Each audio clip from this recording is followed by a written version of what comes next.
Hello guys, welcome back to my channel. এ দেখো, আজকে আমি চিকেন রেজালা বানাবো। তার জন্য আমাকে এই টমেটো কুচি, একটু আদা রসুন, এগুলো সব আমি পেস্ট করে নিচ্ছি মিক্সিতে। তো আর এদিকে আমি কড়াইতে কিছু আলু ভেজে নিচ্ছি। আর এগুলো হলো কাজু বাদাম আর পোস্ত। কাজু বাদামটাকে ভেজে নিয়েছিলাম, এগুলো একসঙ্গে মিক্সিতে পেস্ট করে নিলাম। তো তোমরা এভাবেই করবে। আর ওইদিকে চিকেনে আমি ম্যারিনেট করে রেখেছিলাম তোমার দই দিয়ে। আর ওখানে আদা রসুন পেস্ট, এটা পোস্ত কাজু বাদাম পেস্ট। আর এখানে দেখো কড়াইতে পেঁয়াজ আলু সব ভাজা হচ্ছে। আর কিছুটা ভাজা পেঁয়াজ আমি তুলে রেখেছি, সেটাও পেস্ট করব। আর এটা কাঁচা তেল। তো বন্ধুরা, আমি এবার যা যা মশলা রেডি করেছিলাম এক এক করে সব মশলা আমি এবার এক এক করে সব কটা মশলা আমি এবার গুছিয়ে রাখবো। ওগুলোকে আমি আলাদা করে কড়াইতে নেড়ে নেব। তো দেখো, এখানে আমার আলুটা ভাজা প্রায় হয়ে গেছে। এইটা খেতে খুবই ভালো হয়। আর এখানে আমি চিকেনটাকে আমি ভেজে রেখেছিলাম, পেঁয়াজ ভাজার ওপরে চিকেনটা করেছি। এখনও আদা রসুন পেস্ট বা কোনো পেস্টই দেওয়া হয়নি। তো এই যে সব মশলাগুলো করে রেখেছি, এবার এগুলো সব আমি আলাদা করে কড়াইয়ের মধ্যে নেড়ে নেব যতক্ষণ না তেলটা ছেড়ে আসছে। খুব সুন্দর করে যখন তেলটা ছেড়ে আসবে, তখনই আমরা বুঝবো যে হ্যাঁ, আমাদের মশলাটা তৈরি হয়ে গেছে। তো দেখো, তোমরা দেখতে থাকো।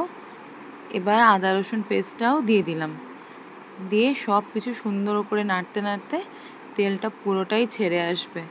আর দেখো, ছেড়েও দিয়েছে কত সুন্দরভাবে। এইবার এই যে পেস্টটা আমরা বানালাম, এইটা না আমরা আবার চিকেনের মধ্যে দিয়ে দেব। তারপর খুব ইজিভাবে চিকেন রেসিপিটা আমার তৈরি হয়ে যাবে, চিকেন রেজালাটা তৈরি হয়ে যাবে। তো তোমরা দেখতে থাকো। সুন্দর একটা ফ্লেভার ঘ্রাণ বেরিয়েছে। আমি সামনে থেকে রান্না করছি বন্ধুরা, তাই জন্য বুঝতে পারছি। তো এই দেখো, এবার চিকেনটাও ওইদিকে সেদ্ধ হয়ে এসছে অনেকটাই, প্রায় 90%। আর মশলাটাও আমি দিয়ে দিলাম। এবার খুব সুন্দরভাবে চিকেনটা মশলার সঙ্গে মাখো মাখো হয়ে যাবে। আর আমি এখানে আমুলের ফ্রেশ ক্রিম ইউজ করেছি, সেটা দিলাম। গরম মশলার গুঁড়ো দিলাম, সব কিছু দিয়ে সুন্দর করে নাড়ছি। আর কাসুরি মেথি দিচ্ছি। আর এই চিকেন রেজালা রান্নায় কিন্তু অবশ্যই করে কেওড়ার জলও দিতে হবে বন্ধুরা। ওটা মিস করলে কিন্তু একেবারেই হবে না। তো এই যে, কিন্তু তোমরা বলতে পারো একটা জিনিস আমি মিস করে গেছি দিতে রেজালাতে, যেটা খুবই জরুরি।